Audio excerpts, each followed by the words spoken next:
Olá! 8 pessoas desaparecem por hora no Brasil. São 190 todos os dias, segundo dados do Fórum Nacional de Segurança Pública. Pessoas que somem sem deixar qualquer pista. Negro, adolescente e de periferia. Este é o principal perfil de quem desaparece. Mas esta é uma estatística precisa? O Brasil tem um cadastro único de desaparecidos? Essa é a nossa discussão do Fórum de hoje.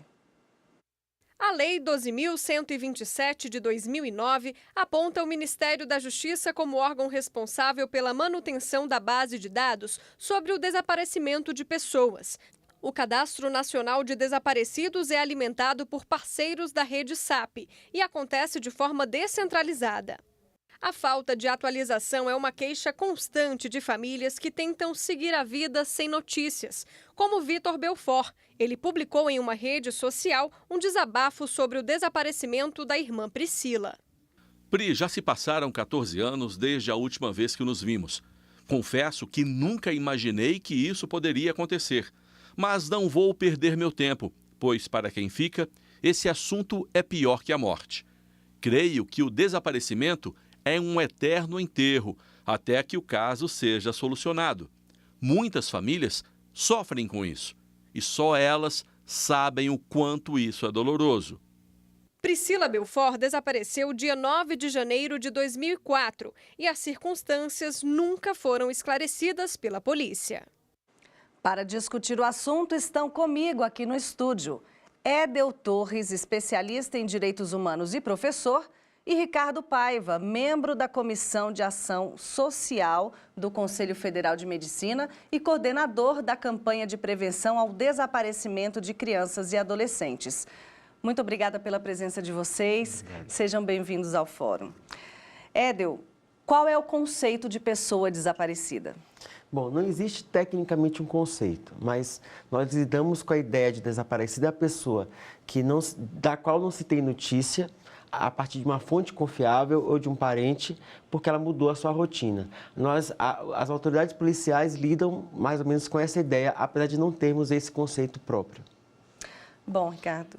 Eu queria só acrescentar, o Ministério Público, o Sinaplid, ele trabalha com um conceito de uma causa voluntária, involuntária ou forçada, resguardando para a criança o involuntário ou forçado. Agora, não tem no Brasil definição legal, apesar de existir dentro do 6699 que está no Senado, essa definição, que seria a partir do momento em que o responsável tem ciência do desaparecimento, como sendo um instante zero, porque isso vai ter repercussão na lei de busca imediata, de que a partir de uma comunicação tem que ser efetivada essa busca, porque os melhores resultados, eles são trazidos na medida em que se aproxima do momento do desaparecimento. Bom, já que você falou dessa questão da notificação, da ciência do desaparecimento, Edel, 24 horas, 48 horas, a gente ainda tem um estigma que a gente tem de esperar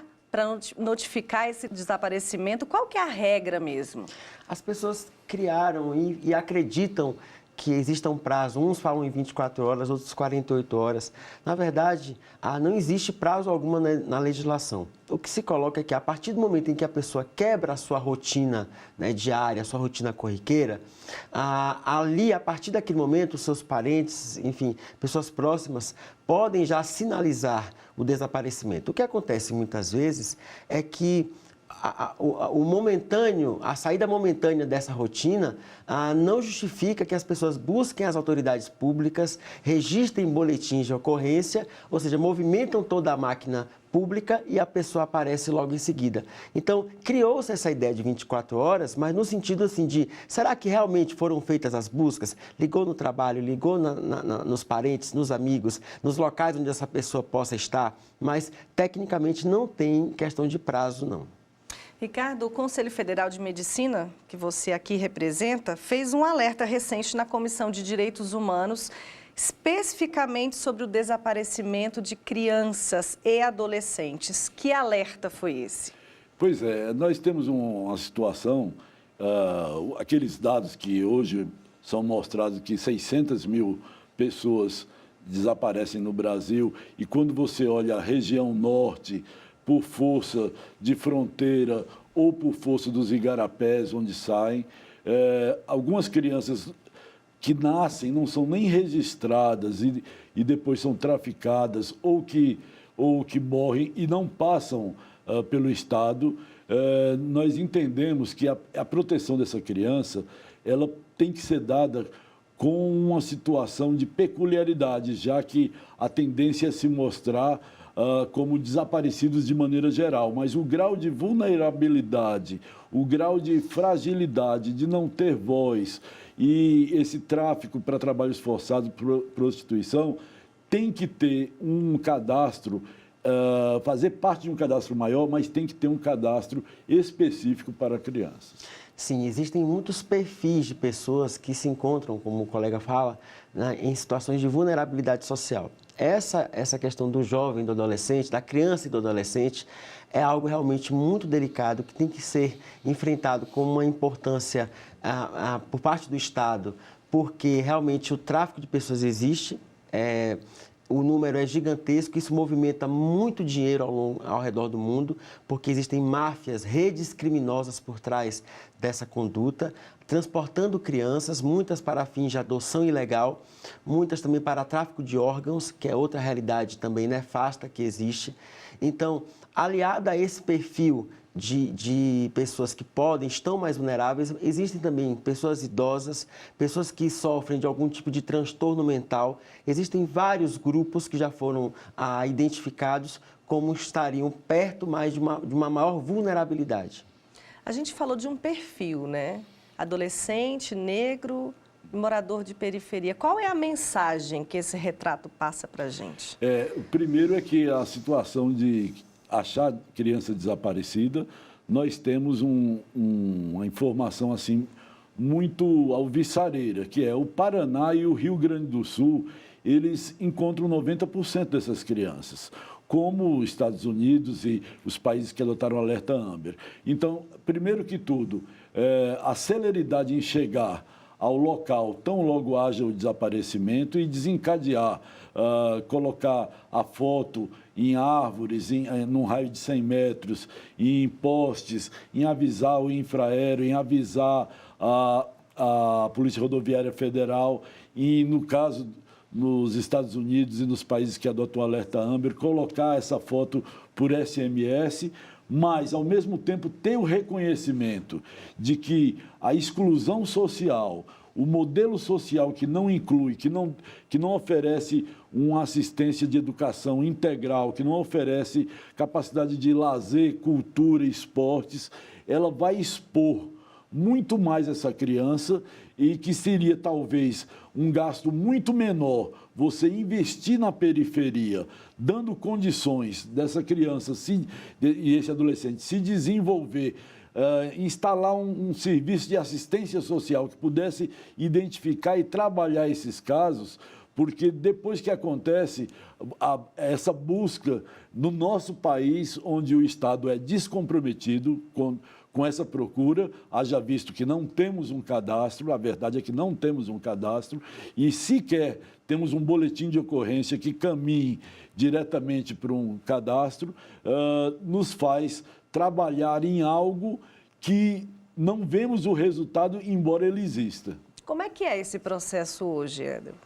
Bom, os parentes ou, enfim, interessados, pessoas próximas, se dirigem a uma delegacia de polícia, registram o desaparecimento daquela pessoa e, a partir daí, a autoridade policial vai, dentro de uma situação que é realmente precária, nós sabemos a grande crise que afeta também os órgãos de segurança pública, mas, a partir dessa notificação, há informações em relação a parentes, ao trabalho, a pessoas que moram em outras cidades. Existe uma estatística grande de pessoas que se deslocam para outras cidades, não avisam e aí existe toda essa procura, essa busca, né, essa preocupação, e a pessoa estava, às vezes, na casa de um parente, de um amigo em outra cidade e tudo mais. Então, é preciso que as políticas públicas voltadas para esse setor, o tema que a gente está conversando aqui, que é o desaparecimento, sejam intensificadas a fim de que não só as pessoas que se encontram em periferias ou em grandes eventos, situações que podem gerar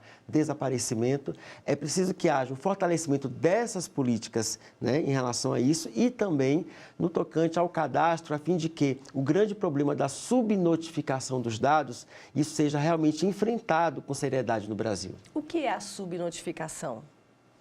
Subnotificação significa um número muito menor do que, na verdade, existe em relação à realidade, né? Sem contar que, muitas vezes, existe a subestimação dos dados. As pessoas não buscam autoridade pública. Por quê? Porque vai passando o tempo, porque não acreditam que realmente o Estado possa dar essa resposta, como foi um pouco do depoimento, um pouco do desabafo, né, no nosso VT. As pessoas, elas não acreditam muito no papel do Estado, tendo em vista que esse Estado se encontra numa grande crise. O Estado não consegue dar a resposta às necessidades da comunidade como a gente realmente gostaria. E aí não há uma quebra nesse processo, porque o familiar, ele não vive o luto, ele não sabe se a pessoa está viva e fica um lapso temporal eterno. E sabe qual é o agravante? Não há acolhimento por parte das famílias que procuram a polícia. A verdade, às vezes, dói, mas tem que ser dita. Nós temos uma lei de busca imediata, mas, invariavelmente, quando uma mãe chega se queixando, diz, não, vai voltar. Se for adolescente, saiu com o namoradinho ou namoradinha, vai voltar. Não há esse acolhimento e não há, durante todo o processo de busca, esse acolhimento. Ou seja, não há respeito à lei da busca imediata.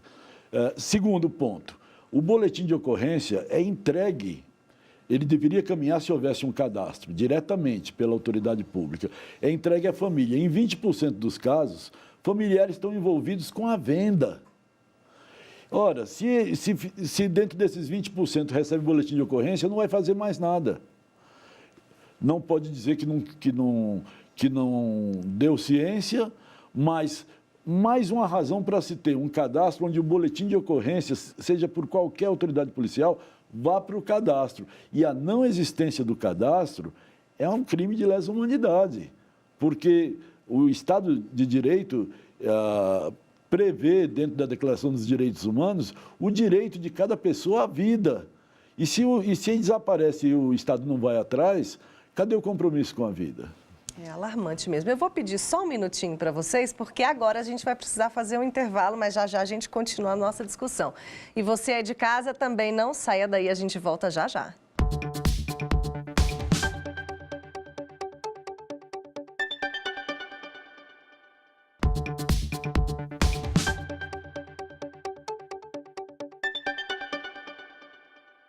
O Fórum está de volta com o assunto desaparecidos. Aqui no Distrito Federal, há o maior número de registros, segundo o Fórum Brasileiro de Segurança Pública. São 106 por cada 100 mil habitantes. Édel, isso não significa que nós tenhamos um menor número de desaparecidos. Em absoluto. A questão dos desaparecidos ocorre no Brasil inteiro e esse número é alarmante, é preocupante. O número de desaparecidos se equipara no Brasil a guerras, como conflitos armados que acontecem ao redor do mundo, como guerra na Síria, como a questão da guerra civil na Colômbia. Então, há uma estatística que mostra, da Cruz Vermelha Internacional, que 17% dos brasileiros conhecem ou têm algum parente ou alguém que é ou foi desaparecido. Então, são números realmente alarmantes. No Distrito Federal, essa realidade não é distante do que acontece no Brasil. De repente, pelo fato de o DF ser um pouco menor e as estruturas de Estado estarem mais presentes aqui, pode ser que essa situação seja um pouco mais camuflada, mas acontece em todo o Brasil. Assim como o senhor citou a questão do Rio Grande do Sul, né, do alerta Amber, aqui no Distrito Federal existe esse cruzamento de informações. Agora, a pergunta que não quer calar: por que não existe esse cadastro único nacional? E aí eu amplio para mundial também. Esse cadastro, a história começou em 94, no Cairo. 166 países participaram de uma reunião que não tinha força de legislação, porque não era uma convenção, nem era um protocolo, era uma reunião. E combinaram de criar o cadastro. O cadastro, praticamente todos criaram. Na América Latina, só a Guatemala tem um cadastro. Então, para nós é importante que haja esse cadastro, não apenas no Brasil, que haja na América Latina toda, para poder se comunicar com os dados da Europa, porque a Interpol, quando vai procurar, ela tem que ter o dado daqui, mas tem que poder cotejar com os dados de outros. Se não existirem os dados de outros, não funciona. E a verdade é que, por isso, um dos pleitos desse grupo todo, onde fazem parte desde a irmã Milese com o MDH, a Federação das Igrejas Batistas, o Ministério Público de São Paulo, do Rio, o SOS Desaparecido, Mães da Sé, CFM, enfim, mais de 20 parceiros, é uma conferência mundial sobre criança desaparecida, onde a gente pudesse trabalhar a necessidade de ter um relatório bianual, como tem da UNODOC sobre drogas, e onde pudesse trabalhar o protocolo AMBER e o cadastro. São os dois pleitos da gente. Nós estivemos no Vaticano, conversamos com o Papa sobre isso, conversamos na ONU com a doutora Ima Guerra, secretária de Direitos Humanos, mas tem que ter um país proponente e o Vaticano não pode, porque o Vaticano é um país observador. Nós precisamos de um país que faça o encaminhamento de uma conferência mundial sobre crianças desaparecidas, que demora 1 a 2 anos para ser feita essa avaliação, mas aí onde a gente pudesse trabalhar um protocolo que teria força de legislação para poder implementar esse cadastro, não só no Brasil, mas no mundo. Isso porque a experiência tem mostrado que a cooperação entre os estados, a cooperação jurídica entre os estados, é um apoio fundamental nessa questão dos desaparecidos. Então, acordos de cooperação em blocos como o Mercosul, e aí esses blocos vão dialogando entre si, porque os casos concretos indicam que nas questões de inteligência, quando a questão de inteligência é integrada a essa questão, o êxito na solução dos casos é muito maior. Qual é a natureza jurídica do desaparecimento? E, aproveitando a pergunta, há sempre investigação? Bom, juridicamente, é possível trabalhar com o que o Código Civil chama de ausência. Porque a pessoa que desaparece, ela pode ter bens, ela tem direitos, ela tem obrigações, enfim, ela tem uma vida cujos direitos e obrigações não foi encerrada por conta do seu desaparecimento. Então, é possível, juridicamente, promover uma ação, né, com vistas à decretação de ausência. É um procedimento que é longo, porque é preciso ter a certeza realmente do desaparecimento. O juiz, em linhas gerais, vai ter que ter a certeza de que as buscas foram realizadas e, por um período de 10 anos, se a pessoa retornar, ela retorna ao seu estado anterior, juridicamente falando, mas é possível decretar a abertura da sucessão provisória, considerá-la provisoriamente morta. E mais de 10 anos, a abertura da sucessão definitiva, onde tem realmente transferência de bens, herdeiros e tudo mais. Então, é preciso definir como fica a situação dos bens e a questão dos deveres em relação à figura do desaparecido, que juridicamente passa a ser chamado de ausente. Mas no caso de criança? Veja só, geralmente a criança pode ser herdeiro de algum bem, e esse é um dos pontos, mas na realidade da gente, a gente tem que 90% dos casos são crianças muito pobres, são adolescentes muito pobres, que não têm. Mas tem situações que ferem a dignidade humana, que é você não saber, você não ter direito a um enterro, porque não sabe se morreu, e ao mesmo tempo não sabe do paradeiro. É um duplo luto, né? Que em alguns casos induz a uma luta, que é as inúmeras associações de mães. Não temos associação de pais, não temos um pai fazendo parte dessas associações, são sempre mães, as guerreiras atrás de encontrar seus filhos, como Mães da Sé, que já encontrou mais de 10 mil crianças. Fala-se muito que a notificação compulsória pode ser um dos caminhos. Vocês acreditam nisso? A notificação compulsória deveria ser criada a partir do momento que o pai ou a mãe ou o responsável informam. Nós, no Conselho Federal de Medicina, treinamos os médicos para procurar reconhecer, porque toda criança, se ela não foi traficada ainda, ela, em algum momento ela vai precisar de um médico, seja numa urgência, seja num ambulatório pediátrico. Então, nós treinamos para suspeitar, através de equimoses, manchas, hematomas e empatia com quem está. Isso é importante, posto que a identidade única, que poderia se pedir ao médico que pegasse a identidade, mas a identidade única, ela só vai, apesar de sancionada pelo presidente Temer, ela só vai entrar em vigor em 2022, porque o TSE é que vai expedir com base no número do CPF. E também a lei, aquela lei que obriga as TVs públicas a mostrarem as fotos, não pode ser colocada em prática, posto que não tem cadastro. Você só pode colocar numa TV como essa foto que tenha cunho oficial, se não tem cunho oficial. Então, esse arcabouço de informações que permita ajudar a rastrear as crianças está prejudicado. Ou seja, é preciso realmente que diversos setores da sociedade, não só o Estado, como também a sociedade civil, se organizem em prol dessa luta, que é realmente uma angústia muito grande. Além de não saber o paradeiro de um ente querido, você recorre ao Estado e não recebe do Estado nenhum tipo de proteção, nenhum tipo de garantia, nenhum tipo de informação. Então, a partir do momento em que houver um amplo diálogo na sociedade acerca desse problema e que, a partir de instrumentos internacionais de cooperação, e seja implantado no Brasil, teremos realmente um aporte significativo na solução desses casos. Esse cadastro único poderia vir por força de lei? Existe tramitando hoje, no Senado Federal, foram apensados todos os projetos de leis da Câmara, inclusive esse 6699. Esse apensa todos os outros, determina o cadastro único, diz qual é a responsabilidade de cada agente administrativo, fala de todos os itens, fala da identidade única, fala de tudo. Acontece que ele está empancado dentro do Senado, o que significa que é preciso pressão social e, para haver pressão social, é preciso haver consciência e mobilização. É o que a gente faz todo mês num estado diferente. Já fizemos em 15 estados.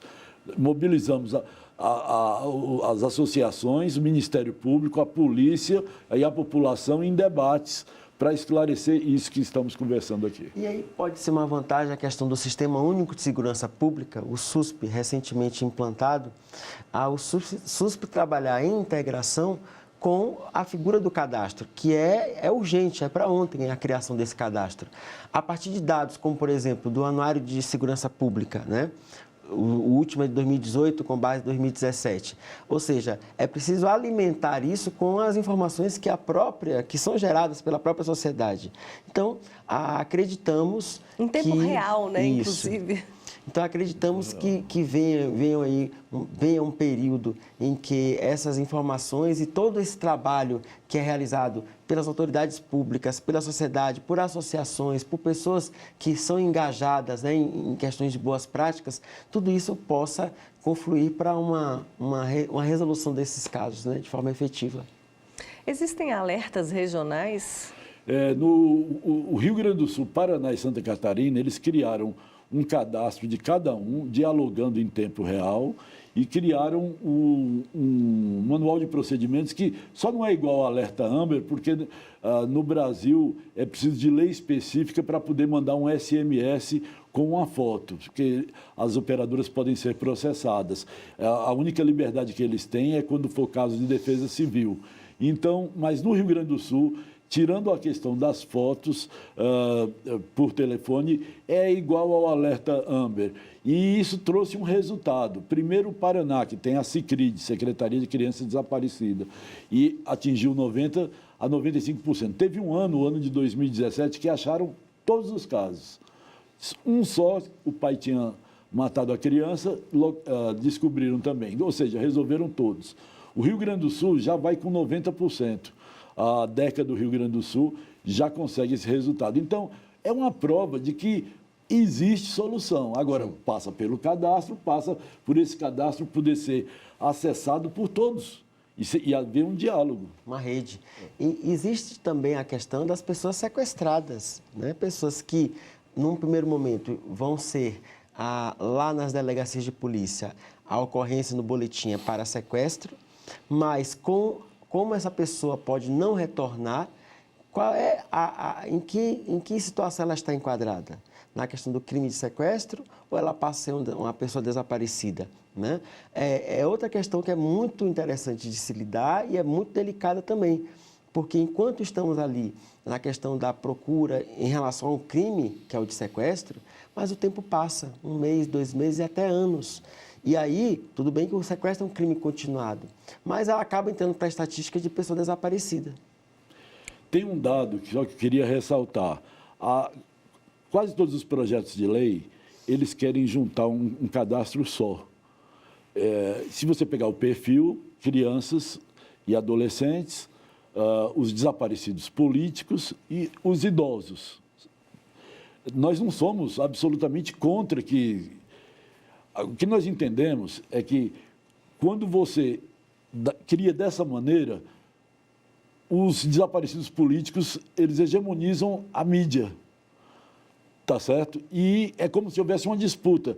Desses todos, o que não tem voz para gritar, o que foi surrupiado de casa, é a criança. Está entendendo? Que deixa uma família totalmente desesperada. E imagine, se a família está desesperada, imagine ele, o desaparecido. Então, nós entendemos e até clamamos que haja esse entendimento por parte dos legisladores brasileiros e dos advogados e das instituições como a que você representa, que mesmo dentro de um cadastro geral, sim, que seja dada especificidade até 18 anos de idade. Tá certo. Infelizmente, o nosso tempo terminou. Eu peço desculpas para vocês, porque realmente o assunto ele demanda mais tempo de debate e agradeço a presença. Muito obrigada, Ricardo, e muito obrigada, Edel. E eu agradeço também a você que assistiu ao Fórum de hoje. Para rever o programa, acesse tvjustiça.jus.br. Você pode também mandar um e-mail, forum@stf.jus.br, e procurar por nós lá no YouTube, TV Justiça Oficial. Tchau, tchau.